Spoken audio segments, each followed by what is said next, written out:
Hello, welcome everybody to the Children's Classic Library. Make sure you subscribe so you never miss an upload. Also follow over on Instagram to see all of my book suggestions, tips, tricks, and all those kinds of fun things. So let's go ahead and get into today's reading. We're reading The Tale of Tom Kitten by Beatrix Potter. Once upon a time, there were 3 little kittens, and their names were Mittens, Tom Kitten, and Moppet. They had dear little fur coats of their own. They tumbled about the doorstep and played in the dust.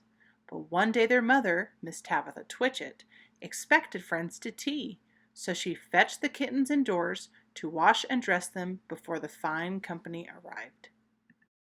First, she scrubbed their faces. This one is Moppet. Then she brushed their fur. This one is Mittens. Then she combed their tails and whiskers. This is Tom Kitten. Tom was very naughty and he scratched. Mrs. Tabitha dressed Moppet and Mittens in clean pinafores and tuckers, and then she took all sorts of elegant, uncomfortable clothes out of a chest of drawers in order to dress up her son Thomas. Tom Kitten was very fat, and he had grown. Several buttons burst off. His mother sewed them on again. When the 3 kittens were ready, Mrs. Tabitha unwisely turned them out into the garden to be out of the way while she made hot buttered toast. "Now keep your frocks clean, children. You must walk on your hind legs. Keep away from the dirty ash pit, and from Sally Hennypenny, and from the pigsty and the puddle ducks." Moppet and Mittens walked down the garden path unsteadily. Presently they trod upon their pinafores and fell on their noses. When they stood up, there were several green smears. "Let us climb up the rockery and sit on the garden wall," said Moppet. They turned their pinafores back to front and went up with a skip and a jump. Moppet's white tucker fell down into the road. Tom Kitten was quite unable to jump when walking upon his hind legs in trousers. He came up the rockery by degrees, breaking the ferns and shedding buttons right and left. He was all in pieces when he reached the top of the wall. Moppet and Mittens tried to pull him together. His hat fell off and the rest of his buttons burst. While they were in difficulties, there was a pit-pat, paddle-pat, and the 3 puddle ducks came along the hard high road, marching one behind the other and doing the goose step. Pit-pat, paddle-pat, pit-pat, waddle-pat. They stopped and stood in a row and stared up at the kittens. They had very small eyes and looked surprised. Then the 2 duck birds, Rebecca and Jemima Puddle Duck, picked up the hat and tucker and put them on. Mittens laughed so hard that she fell off the wall. Moppet and Tom descended after her. The pinafores and all the rest of Tom's clothes came off on the way down.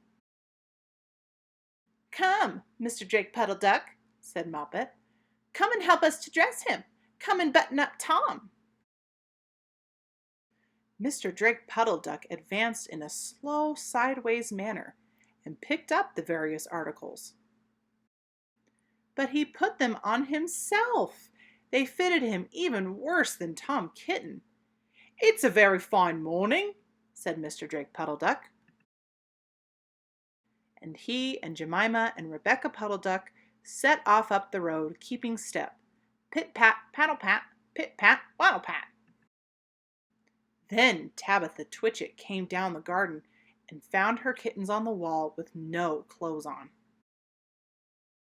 She pulled them off the wall, smacked them, and took them back to the house. "My friends will arrive in a minute, and you are not fit to be seen. I am affronted," said Miss Tabitha Twitchit. She sent them upstairs, and I am sorry to say she told her friends that they were in bed with the measles, which was not true. Quite the contrary. They were not in bed, not in the least. Somehow there were very extraordinary noises overhead, which disturbed the dignity and repose of the tea party. And I think that someday I shall have to make another, larger book to tell you more about Tom Kitten. As for the puddle ducks, they went into a pond. The clothes all came off directly because there were no buttons. And Mr. Drake Puddle Duck and Jemima and Rebecca have been looking for them ever since. Thank you so much for watching. I hope you guys enjoyed our story today, and make sure to check out some of our other stories. Be subscribed.